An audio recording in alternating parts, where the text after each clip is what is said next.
buenos días, tardes o noches y desde donde nos estés viendo, bienvenido a nuestro hermoso programa Aprende con nosotros, donde el saber siempre será nuestro mayor interés. Hoy hablaremos sobre el régimen de bienes y para eso hemos traído a los siguientes expertos. Bienvenidos a un conservatorio sobre el régimen de las cosas, el cual varios expertos van a hablar de los siguientes temas: la clasificación de las cosas, la propiedad o dominio, la posesión, medios de adquirir el dominio, la servidumbre y derechos pretoniarios. Ahora vamos a hablar sobre la clasificación de las cosas. Primero debemos saber qué es res. Significa cosa, que en el derecho romano tenía un significado amplio. Con ello pudieran designarse objeto de derecho, pero habían cosas que no podían ser objeto de derecho privado, ni tampoco podían pertenecer al patrimonio particular de los hombres.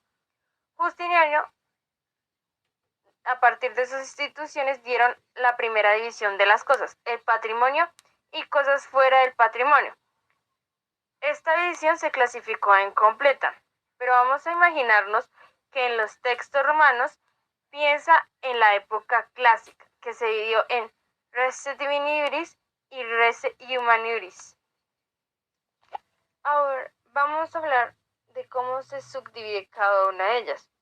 Res divini iuris se divide en res sacrae, que es cosa sagrada, eran consagradas al culto. Son sagrados las que están consagradas a dioses. Res religiosae eran los territorios y los monumentos unidos a las sepulturas religiosas a las que se destinaban a los manes. Res sactae eran las cosas que estaban protegidas. Otra, los entendemos de los hombres cuyas violación se castigaban con las penas más severas. Res humani iuris se divide en res communis, eran las cosas cuya propiedad no pertenecían a nadie y su uso era común a toda la humanidad, tales como el aire y el mar. A partir de esto se generó la protección de estos bienes, que son los antecedentes del derecho ambiental. Res publicae era también las cosas cuyo uso era común a todos, son bienes de uso público. Res universitatis eran pertenecientes a ciertas personas morales como las ciudades y las corporaciones. Por su destino público no era objeto de propiedad particular o individual. Un ejemplo de ellos son los teatros. Res privati o singularum son las cosas de propiedad individual privada, se llaman también bona o bienes porque eran destinados a procurar el bien particular de las personas. Res private se clasifica en res mancipi y res nec mancipi. Esta clasificación es propia del derecho romano. Res mancipi eran las cosas cuya propiedad podían ser adquiridas únicamente por emancipación y en general por medios propios de derecho civil. La res nec mancipi, sus adquisiciones podían efectuarse por simple tradición. También cosas corporales y cosas incorporables. Son corporales las que se pueden palpar y pueden ser objeto de derechos. Son incorporables las que no se pueden palpar, como lo son aquellas que consisten en un derecho como la herencia y el usufructo. Res mobile y res immobile. Las cosas muebles son las que pueden moverse materialmente y por sí mismas, como los seres animados, ya sean por la mano del hombre. Inmuebles son los fundos, los edificios en general, las que por naturaleza u otra cosa no pueden ser trasladadas de un lugar a otro. Las cosas incorporales se han clasificado tradicionalmente en derechos reales y derechos personales. Los derechos reales son los que se tienen sobre las cosas de manera directa, sin respecto a determinada persona. Los derechos personales, también llamados derechos de acreencia o créditos, son los que se tienen con respecto a determinada persona que se haya obligado a dar, hacer o no hacer las cosas objeto de derecho. Entre los romanos se estableció la diferencia designado el derecho real con la denominación derecho en la cosa. y el derecho personal con los términos derecho a la cosa. Según el derecho romano, los derechos reales se dividen en derechos civiles, son la propiedad, la servidumbre, reales o prediales, y la servidumbre personales. Los derechos reales pretorianos son la superficie, el ius in agrovestigalis y el infictius y la hipoteca. Buenos días, mi nombre es David Venegas y soy sociólogo romanista. Con base en mis estudios puedo determinar que la propiedad o dominio en Roma era el máximo poder que se tenía sobre una cosa, y se daba el derecho a usar la cosa y a recoger sus frutos. Daba la característica a la persona de ser amo y señor. En esta solo se reconocía a los hombres o a los pater family. De esto se deriva el patrimonio, y a las mater o a las mujeres es el cuidado de los hijos o el matrimonio. Se distinguían 4 tipos de propiedad. La primera es la propiedad quiritaria, es la que resultaba de los modos de adquirir del derecho quiritario. Para esta propiedad obviamente se requería la ciudadanía romana y se podía proteger por la acción reivindicatoria. Esta también se podía llamar dominus ex iure quiritum. La segunda es la propiedad bonitaria, que es la que resultaba de adquirir una cosa mancipi. Esta se llamaba in bonis haber. La tercera es la propiedad peregrina, que es la propiedad de los extranjeros que se tenía en territorio romano. Y por último, la propiedad provincial, que es el derecho de las provincias del Estado. Finalmente, en propiedad y dominio, tenemos los factores por los que se anulaba la propiedad, que son la destrucción de la cosa, porque deja de ser susceptible a ser particular, o cuando un animal que haya sido capturado por una persona recobre su propia libertad. En cuanto a posesión, es el ánimo de dueño y señor sobre una cosa. Esta se protege con la acción publiciana. La posesión se compone del corpus, que es la tenencia como tal de la cosa, y el animus, que es la intención de dueño y señor. Hay 2 tipos, la naturalis y la civilis. La naturalis es sin ánimo de dueño y la civilis con ánimo de dueño. Hay también justa e injusta, que la justa es sin violencia, sin clandestinidad y sin precariedad, y la injusta es con alguno de estos 3 vicios. Por último, la posesión bona fide o mala fide, que la bona fide es sin violar el derecho ajeno, y la mala fide es violando este. Continuando con los temas, nos topamos con los medios para adquirir el dominio, y en la tradición romana esto operaba siempre y cuando se cumplieran debidamente una serie de requisitos, como lo son que se trate de una res nec mancipi, que la entrega la haga el duefio, que haya una justa causa y que la entrega material se haga efectiva.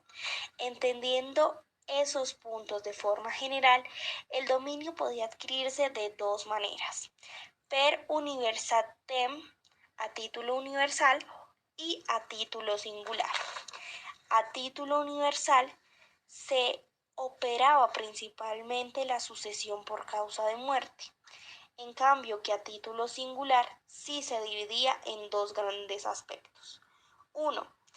Medios del derecho civil, que iban dirigidos exclusivamente a los ciudadanos romanos. Estos fueron la emancipation, la adjudication y la ley. En el segundo lugar están los medios del ius gentium, que no precisamente iban dirigidos para los romanos, sino para los no ciudadanos, por ejemplo, los peregrinos. Ellos contaban con la ocupación, la tradición, la accesión, la especificación y la confusión. Por quinto y penúltimo tema tenemos las servidumbres, su definición y clasificación. Empezaremos por su definición. La servidumbre, que según el derecho romano se comprendía bajo la denominación general del ius in re aliena, era un derecho real sobre una cosa ajena, en beneficio de un fondo o de una persona determinada. Abro comillas. La naturaleza de las servidumbres no es de quien haga algo, sino de que soporte algo o deje de hacer. De ahí que el derecho romano clasificara las servidumbres en prediales y personales, según que fueran establecidas en beneficio de un predio o de una persona. Abro comillas, las servidumbres son bien de personas, bien de cosas, como servidumbres de predios rústicos y urbanos. En primer lugar tenemos las servidumbres prediales.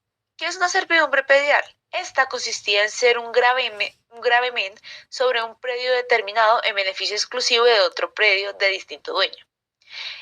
Entraban pues en la composición de las servidumbres predial los siguientes elementos. Un predio que soportara el gravamen, que era el predio sirviente.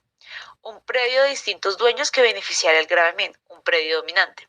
Tercero, el gravamen que implicaba una limitación del derecho dominante para el dueño del predio sirviente y al que al propio tiempo debía constituir un beneficio para el predio dominante. Por cuarto y último tenemos el titular de derecho de la servidumbre, que era el propietario del predio dominante. También tenemos otras cualidades respecto a estas servidumbres. Tenemos la cuasi tradición de un contrato, que esto se basa en los pactos y estipulaciones. También tenemos la reserva determinada de las servidumbres, que es cuando una persona enajenaba un predio a favor de otra. Tenemos un tercer factor que es el testamento. El testamento se podía dar por la extinción de la servidumbre predial, es decir, estas se extinguían y es por 4 factores predominantes. El primero es que no se utilizara por 10 años entre las personas presentes y en 20 entre los ausentes. El segundo, por la destrucción total de uno de los predios. El tercero, por la confusión, o sea, el hecho de venir a ser 2 predios de propiedad de una sola persona. Y el cuarto, por la renuncia expresa o tácita de la servidumbre por el dueño dominante. Antes de pasar al último tema, tenemos las servidumbres personales. Estas eran definidas según el derecho romano como el subfruto del uso, la habitación y los servicios de esclavos u animales ajenos. Es decir, el titular del derecho del usufructo se llamaba usufructuario y tiene 2 elementos o atributos del dominio, el usus y el fructus. Esto le daba facultad y derecho de usar, disfrutar las cosas ajenas sin alterar la substancia. También quiero recalcar que el dueño de la cosa del otro tiene el llamado nombre del nudo propietario, gravemente constituido en Roma. Sin embargo, en general, el usufructuario se constituía por los mismos medios de la constitución de la servidumbre predial y se extinguían cuando la muerte del usufructuario como de un derecho inherente a su persona e intransmitible a los herederos. El segundo es por la capitis de minutio del usufructuario, a excepción de la mínima abajo del derecho justiniano. El tercero es por la destrucción de la cosa materia del usufructuario. El cuarto, por no hacer uso de determinado lapso de tiempo, generalmente el mismo uso que para la usucapación. El quinto es por la renuncia del usufructuario en el beneficio del nudo propietario. El sexto, que es la reunión del usufructuario con la nuda propiedad mediante la adquisición del usufructuario.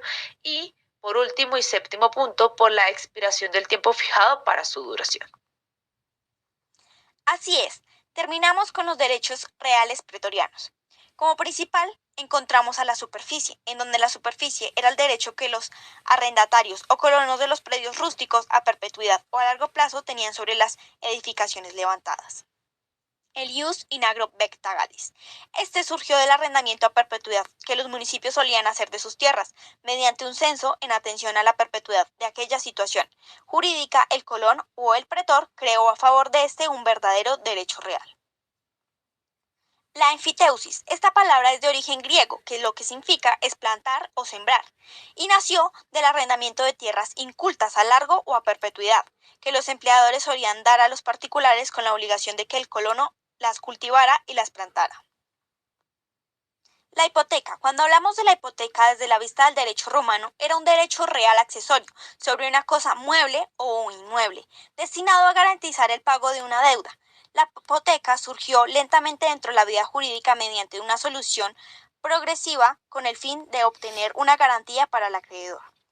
Con el tiempo se empezó a hablar de la prenda, en donde el deudor entregaba a su acreedor la posición de una cosa en garantía de pago. El acreedor conservaba dicha posición mientras no se le pagara la deuda. Cuando se habla de prenda es propiamente lo que entrega al acreedor la hipoteca o cuando no se entrega al acreedor. La acción hipotecaria se daría en un principio a obtener la posesión de las cosas grabadas. En caso de no pagarse la deuda, el acreedor adquiriría entonces la posesión y seguiría teniéndola de manera de prenda mientras no se le pagara. Pero esta situación podría hacerse indefinidamente, por lo cual vino a establecerse primeramente que el convenio de las partes al constituir el gravamen. El acreedor, si era dueño de las cosas, en caso de no ser pagado enseguida, se permitió convenir entre el acreedor y el deudor, que en caso de no pagar, el acreedor pudiera vender las cosas grabadas para pagarse en su precio. Y posteriormente se estableció que sin la necesidad del convenio expreso entre las partes, el acreedor hipotecario tenía el derecho de vender las cosas grabadas para pagarse con su precio en caso de que, llegado el día del pago, éste no se hiciera. Con esto se pudo consagrar en las instituciones jurídico-romanas el derecho real de la hipoteca, con los mismos caracteres generales que lo distinguen del derecho civil moderno, salvo su extinción en cuando las cosas susceptibles es el del que el mayor en el derecho romano, pues tenía lugar sobre los bienes muebles e inmuebles, al paso que en el derecho moderno solo tenían lugar sobre las cosas inmuebles. Y así concluimos con nuestro conversatorio. Muchísimas gracias por participar.